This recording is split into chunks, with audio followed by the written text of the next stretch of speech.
Assalamualaikum warahmatullahi wabarakatuh. Salam sejahtera bagi kita semua. Saya Mirza Ratriyadi. Kali ini dalam tutorial administrasi Windows Server 2019. Oke, di kesempatan kali ini kita akan praktek bagaimana membuat Active Directory Domain Controller pada Windows Server. Setelah di pertemuan sebelumnya kita bahas konsep Active Directory, lalu Domain Trees dan Forest, sekarang kita mulai praktek setting Active Directory Domain Controller. Oke, pertama kali kita siapkan dulu virtual machine Windows Server yang mau kita set di sini. Di sini saya udah siapin Windows Server 2019 yang kemarin sudah diinstal. Di bagian setting namanya saya ganti biar jelas Windows Server WinServer 2019 DC karena dia akan berfungsi sebagai domain controller. Ini cuma nama aja ya di VirtualBox. Oke, kemudian saya punya catatan di sini. Kalau saya suka bikin catatan. Nah ini catatan saya kalau saya bikin server namanya. Nah ini WinServer 2019 DC. Fungsinya sebagai domain controller. Hostname JKT DC1, domainnya sukasuka.com, user administrator, password rahasia DC 2023. Ini DSRM password, nanti saya jelasin untuk apa. Ini kalau saya buat catatan. Kalau Anda silahkan bikin catatan sendiri. Oke, kemudian kita setting dulu. Kita siapin networknya. Networknya kita gunakan host only adapter. Jadi kita akan membuat network sendiri. Nah, diagramnya kira-kira seperti inilah. Jadi dari Oracle VVM Host Only Network kita buat sebuah switch di sini, kemudian kita sambungkan koneksinya ke server yang mau kita setting, JKT DC1. Oke, kita kembali ke VirtualBox. Oke. Oke, ini pastikan seperti ini ya, network adapternya host only adapter, name-nya virtual host only ethernet adapter. Nantinya dia akan mendapatkan IP mana ya? Host network manager. Ya, nantinya dia akan mendapatkan IP di range di IP server. Nah, ini antara 192.168.561.101 sampai 254. Cuma IP-nya nanti kita akan statikin. Oke, kita start dulu Windows servernya.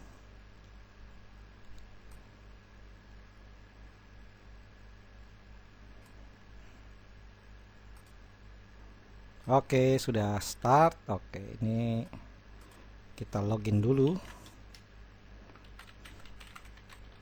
Oke, ini passwordnya belum sesuai dengan catatan saya. Jadi saya akan ubah passwordnya dulu. Untuk mengubah password ya gampang banget. Kita masuk ke computer management aja biar lebih enak gantinya. Di bagian local user and group. Oke, saya ganti passwordnya dulu administrator set password. Kemudian sesuai namanya tadi. Rahasia DC 2023. Anda silakan bikin password Anda sendiri.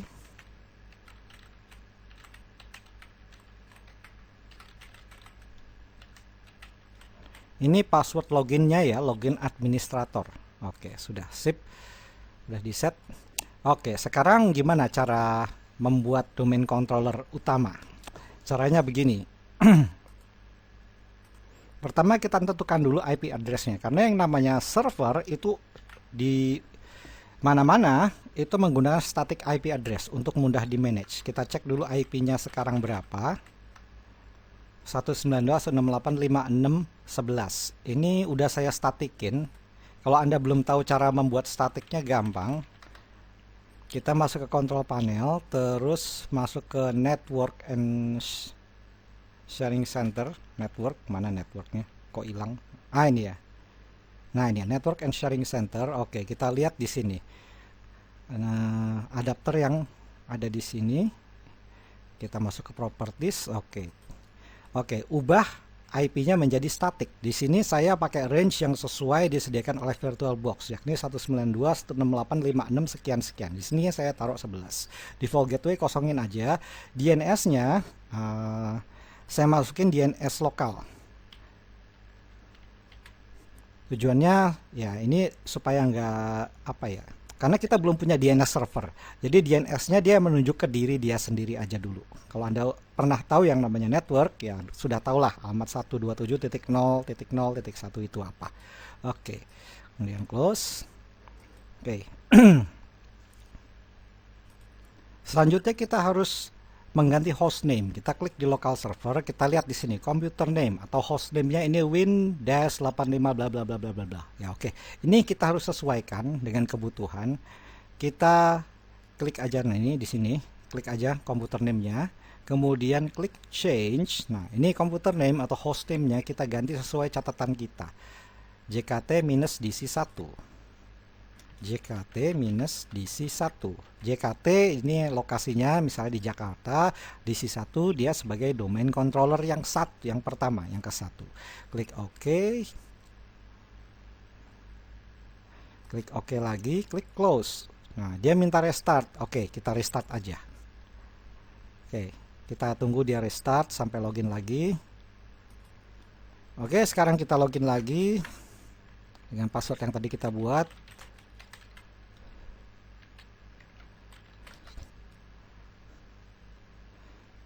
Oke, seperti biasa kita akan dibawa ke server manager. Ini dialog seperti ini di close saja nggak apa-apa. Oke, selanjutnya untuk menjadikan server ini sebagai domain controller utama, di bagian menu dashboard di server manager ini klik manage, kemudian klik add roles and features. Artinya kita akan menambahkan peran server ini sebagai apa. Oke, di sini ada pemberitahuan sebelum dimulai. Ada beberapa kriteria yang harus kita penuhi di sini.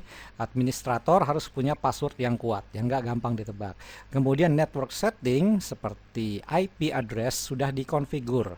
Kita tadi sudah konfigur menjadi static.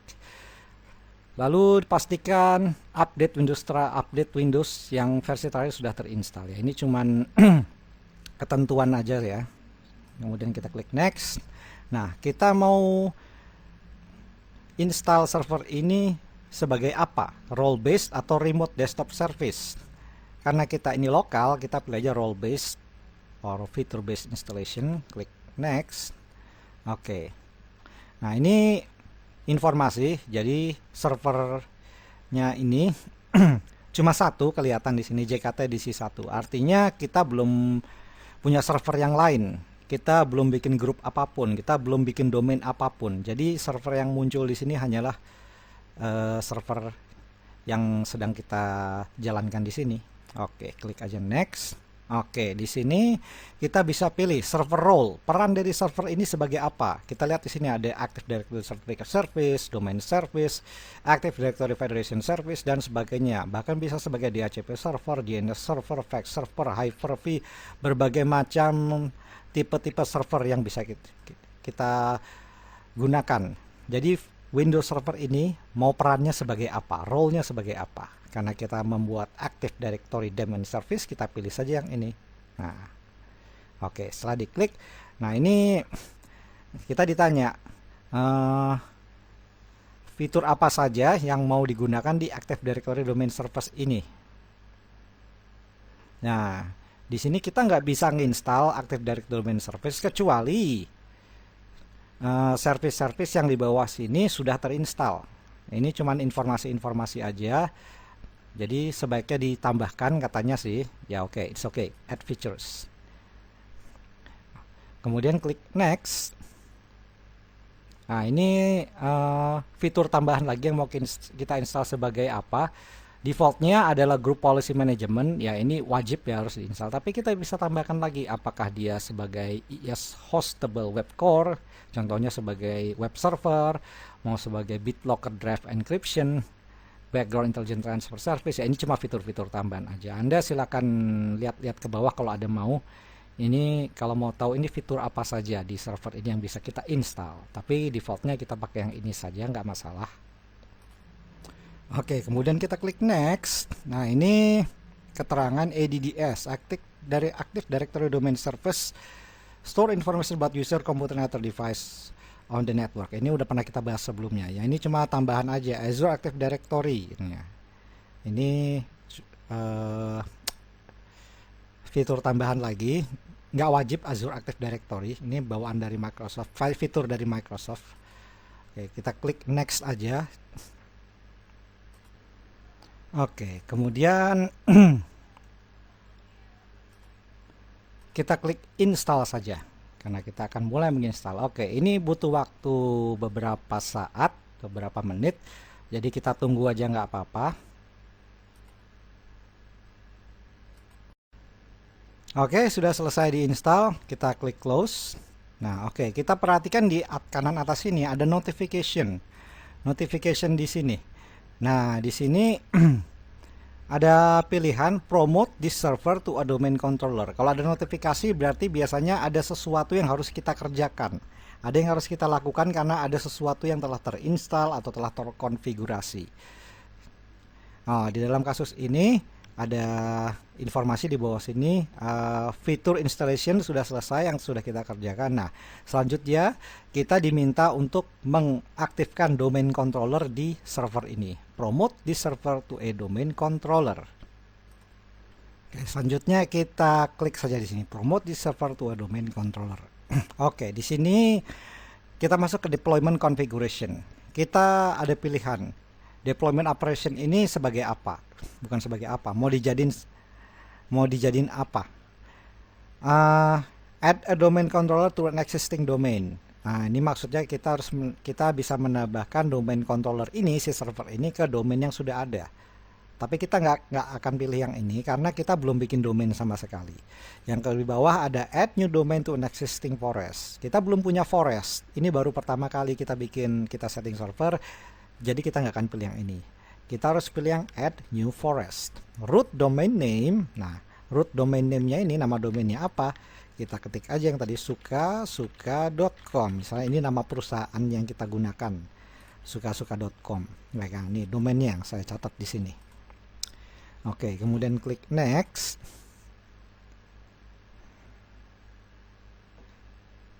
Kita tunggu dulu, dia lagi konfigurasi. Oke, sekarang di sini ada konfigurasi lagi. Fungsional levelnya ini untuk kompatibilitasnya Windows Server berapa? Kita bisa lihat di sini Forest functional levelnya. Kenapa di sini ada pilihan? Ada Windows Server 2008, 2008 R2, 2012, 2012 R2 sampai 2016. Karena gini, terkadang ada sebuah perusahaan yang masih menggunakan Windows Server versi lama. Kenapa? Ya karena upgrade Windows Server itu lisensinya mahal, butuh biaya. Sehingga kita bisa tentukan kompatibilitas server kita ini mau di Windows Server versi berapa. Biasanya kenapa perusahaan masih pakai versi lama, ya karena harganya lebih murah lisensinya daripada yang baru. Oke, di sini kita Forest functional levelnya pilih saja yang 2016 karena kita kan servernya ini 2019. Jadi kompatibilitasnya seenggak-enggaknya yang 2016. Oke, domain name system DNS, global catalog, ya ini specify domain controller capabilities. Jadi artinya server ini bisa berfungsi sebagai DNS dan sebagai global catalog. Fitur global catalognya aktif. Kemudian password. Nah, ini password directory service restore mode atau DSRM. Fungsinya apa? Kalau misalnya terjadi masalah pada server, kita bisa merestore, kita bisa kembalikan konfigurasi directory service dari server ini. Passwordnya apa? Kita lihat catatan kita. DSRM pass rahasia 2023, R-nya besar. Ingat ya, password itu case sensitive.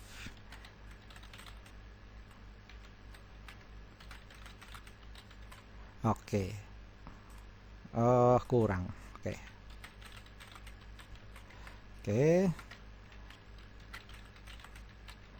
Oke. Klik next.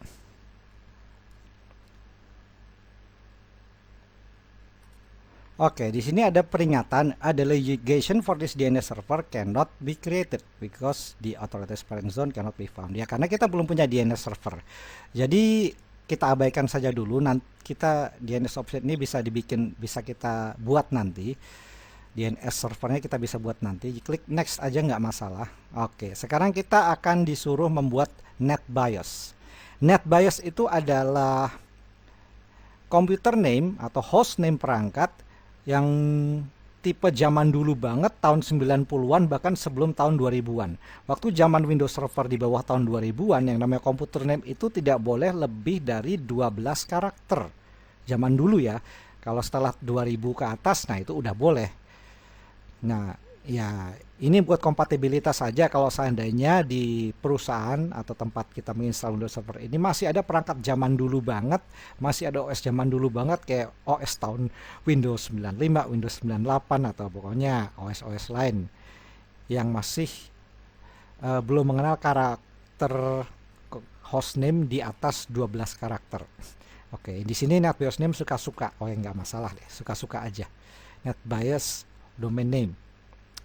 Oke, kemudian klik next. Oke, kita tunggu. Oke, ini tempat. Nah, oke, ini adalah konfigurasi tempat menyimpan database folder, log file folder, sysfile folder. Nah, ini informasi-informasi ini adalah informasi tentang konfigurasi Windows Server. Komen konfigurasi ADDS database log file. Jadi ada log file atau aktivitas apa saja yang terjadi di database server ini. Oke, kemudian kita klik next saja.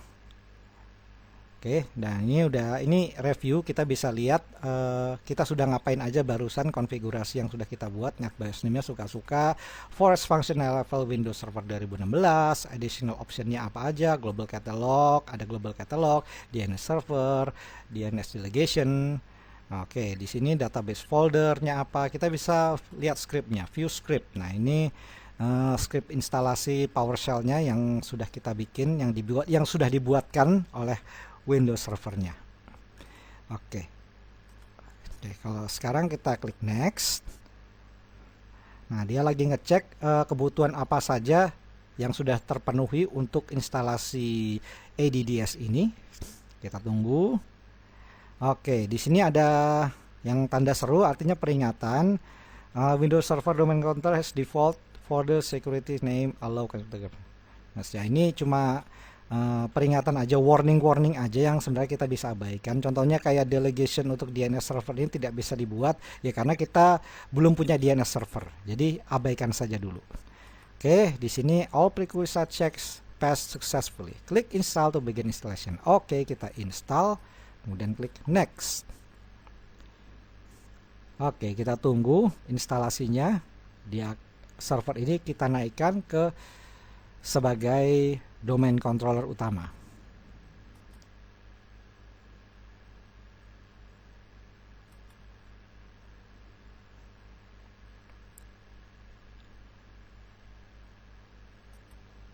Oke, sudah selesai. Dia ada peringatan you're about to sign out. Jadi komputernya ini, si servernya akan di restart. Oke, kita klik close saja dan dia restart sendiri. Kita tunggu sampai login kembali. Oke, kita login sebentar lagi applying computer setting karena dia baru naik sebagai domain controller. Kalau seandainya agak lama, nggak apa-apa, ditunggu saja karena dia sedang konfigurasi awal sebagai domain controller. Oke, kita login lagi. Agak lama tadi proses loginnya. Oke, sekarang kita login. Oke, sekarang kita lihat di sini di server manager.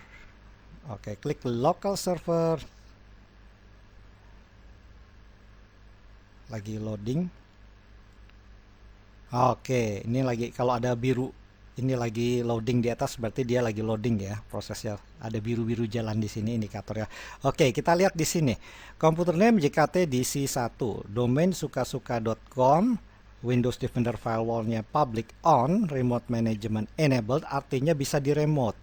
Remote desktop ini remote desktop ini disabled, berarti dia tidak bisa di remote. Remote management enabled. Oke, Ethernet. Nah, ini cuman ini lupa saya ganti nih. Ada yang saya lupa ganti di sini. Untuk IP version 6-nya kita disable saja dulu. Soalnya kita belum perlu. Klik OK, klik close. Oke. Kita refresh. Nih kalau oke, jadi Ethernetnya 192.168.56.11. Kita lihat di sini informasinya nih. Last installed update never, belum diinstal update apapun, belum ngecek update apapun. Waktunya di sini zona waktu, product ID sekian sekian sekian sekian. Oke, sebelum login kalau kita perhatikan, kita sign out dulu ya. Kita perhatikan sebelum login. Oke, sekarang perhatikan. Tadi tulisannya sebelum kita konfigurasi sebagai domain controller, dia cuma administrator aja. Tapi sekarang jadi suka-suka /administrator. Suka-suka ini adalah nama domainnya. Jadi server ini sudah berfungsi sebagai domain controller dan sudah tergabung ke dalam domain suka-suka. Oke, kita coba login lagi.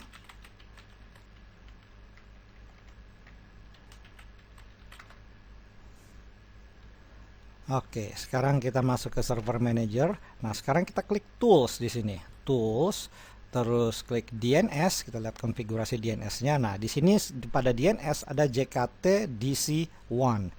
Kita lihat di sini konfigurasi JKT DC1. Klik lagi di bawah sini forward lookup zone, ada reverse zone, trust point, conditional forwarders ya. Ini beberapa informasi mengenai domain controller. Nah, ini namanya msdcs sukasuka.com. Ini Microsoft Domain Controller Service sukasuka.com. Di sini ada beberapa informasi seperti domain controller. Kemudian nah, ini ada site, TCP. Nah, terus beberapa tambahan informasi tambahan di sini, Anda bisa silakan lihat-lihat sendiri.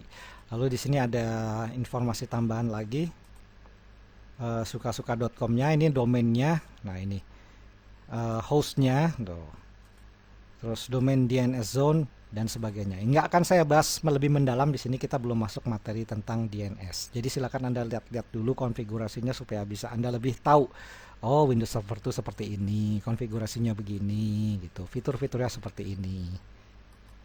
Intinya di bagian DNS Manager ini adalah informasi database dari DNS atau Domain Name Server.